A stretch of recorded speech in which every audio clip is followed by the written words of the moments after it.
మీ తల్లిదండ్రుల పేర్లు? మా మా మా అయ్య పేరు కొమరయ్య, కంచ కొమరయ్య. మా అవ్వ పేరు కంచకట్టమ్మ. మా తాత పేరు మల్లయ్య.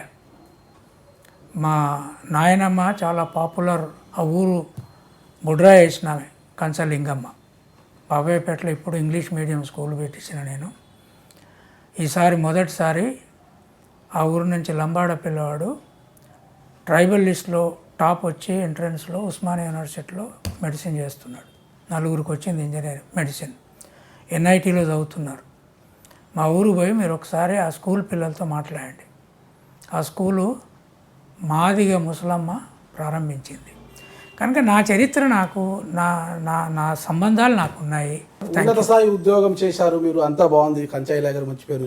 అయితే కంచ ఐలయ్య గారు వివాహం చేసుకోలేదు అంటుంటారు, అంటే కారణం ఏమంటారు? లేదు, నేను విద్యార్థిగా ఉండి ఉద్యోగ దశలోకి వచ్చిన తర్వాత కొంతకాలం పౌర హక్కులలో పనిచేశాను. దాంట్లో ఎట్లా ఉంటుందో లైఫ్ తెలియదు. తర్వాత 84లో నన్ను చదివించిన మా అన్నకు పెద్ద రోగం వచ్చింది. మా సిస్టర్స్ అంతా ఇల్లిటరేట్స్. ఇప్పటికీ వాళ్ళ పిల్లలు ఏదో కొద్దిగా చదువుకొని కొంత వ్యవసాయం చేసేటోళ్ళు ఉన్నారు. సో మా ఇంట్లో వ్యవసాయం చేసేటోళ్ళ దగ్గర నుంచి సైన్యంలో కూడా ఒక పిల్లగాడు ఉన్నాడు, విదేశాల్లో 2-3 ఉన్నారు. తర్వాత మా అన్న పిల్లలు నాతో వచ్చారు. నేను రాసుకునే పని చేసుకున్నా. నేను ఐఎమ్ నాట్ ఏ హిందూ రాసిన దగ్గర నుంచి నిరంతరంగా రాసుడు చదువుడు ఈ పని వల్ల, సరే జీవితంలో ఎప్పుడైనా ఏమన్నా జరగవచ్చు. అట్లాంటప్పుడు పెళ్లి చేసుకొని వాళ్ళకు ఇబ్బంది పెట్టేదానికంటే ఇట్లాంటి పుస్తకాలు రాసినప్పుడు ఉండే ఇబ్బందులు ఉంటాయి.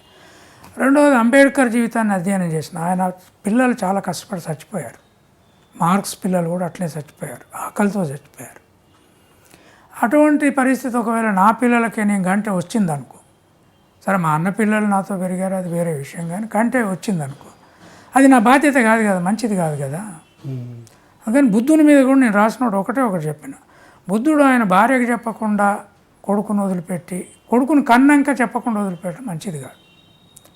ఈ పని నిరంతరంగా చేయాలనుకున్నప్పుడు చేసుకో, వాళ్ళు ఇంకెక్కడో బతుకుతారు. అది నా నిర్ణయం, నేను తీసుకున్నా. ఇప్పటి వరకు అట్లా బతికినా. సార్ ఒక చిన్న డౌట్ సార్, చాలామందికి నేనెట్లా హిందువుని అవుతా అని ఒకటి రాశారు కదా సార్. అంటే మీరు హిందువు కానప్పుడు, అంటే మీరు హిందువే కానీ మీరు భావిస్తున్నప్పుడు నేనెట్లా హిందువుని అవుతానన్న ఒక రచన ఎందుకు చేశారు? ఆ పుస్తకాన్ని ఎందుకు రాశారు? ఆ పుస్తకం మీరు చదివితే అర్థమవుతుంది.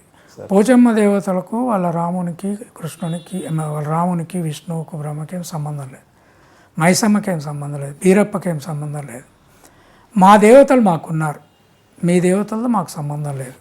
మీరు ఆ దేవతలు పూజించే వాళ్ళు హిందువులు అయితే మేము కాదు. మేము మాంసం తింటాం, మీరు తినరు. మేము ఇట్లా పెళ్ళిళ్ళు చేసుకుంటాం, మీరు వేరే చేసుకుంటారు. మీరు ఇట్లా స్త్రీ పురుష సంబంధాలు ఉంటాయి, మావి వేరే ఉంటాయి.